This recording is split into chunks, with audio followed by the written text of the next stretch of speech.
also. Daniel Moylan, we were just talking about the channel crossings before the break. You immediately discounted the turn-back policy that Australians implemented. Why?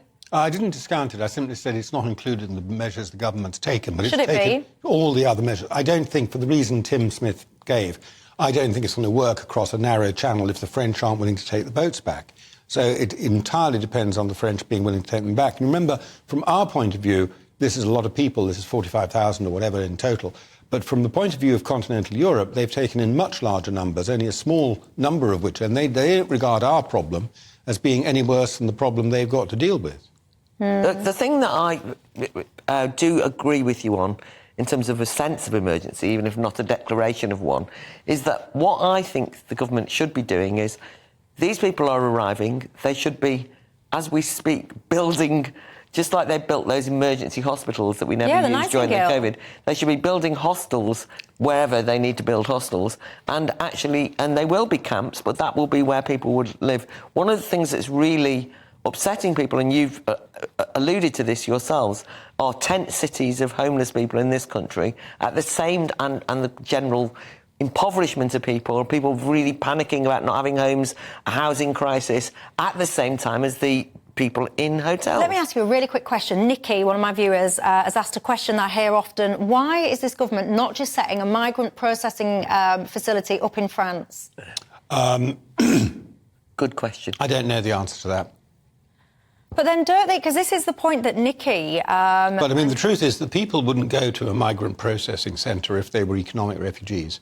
Why? They've paid their money to get on a boat, and the boat is there and that's what they'll take. Because if they know that going into migrant processing means that they're going to be turned back, why would they go that way, when by landing here they know it's very hard for people to chuck them out? And the great thing you have to remember is, it was a very quick answer, but once you land in Britain, your chances of staying here are very, very high.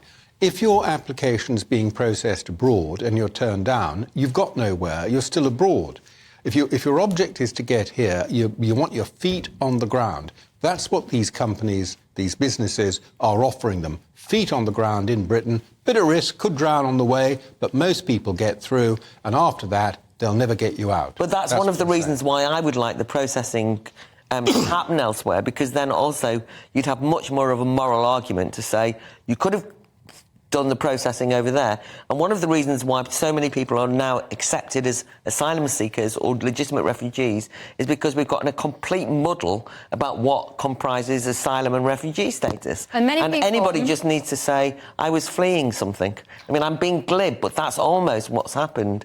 So we've corrupted the genuine refugee and asylum status that's so important. I just think the whole kind of system now has lost integrity. Yes. I just think the whole asylum system, the whole immigration system, it's lost integrity. And I saw a statistic about a month ago, and it was saying that just for one chunk of the backlog, it was something like 75,000 or something, the particular chunk that they were focusing on, they were saying that you'd have to process a claim every 4 minutes in order to clear just that chunk before the end of this year. You've got no chance, no chance whatsoever. And there'll be people perhaps watching this that say, well, hang on, Michelle, you lot are being really harsh, because ultimately these people have every right to try and seek safety here if they so choose, and that there's no other routes for them to be able to safely do so. Daniel?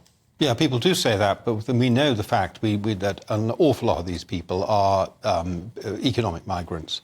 And they're here as a result of a business model that we do need to disrupt. But I also think it's not their fault. And I know that people will, viewers will say, oh, for goodness sake, you've just made the point. It's the system that's corrupt.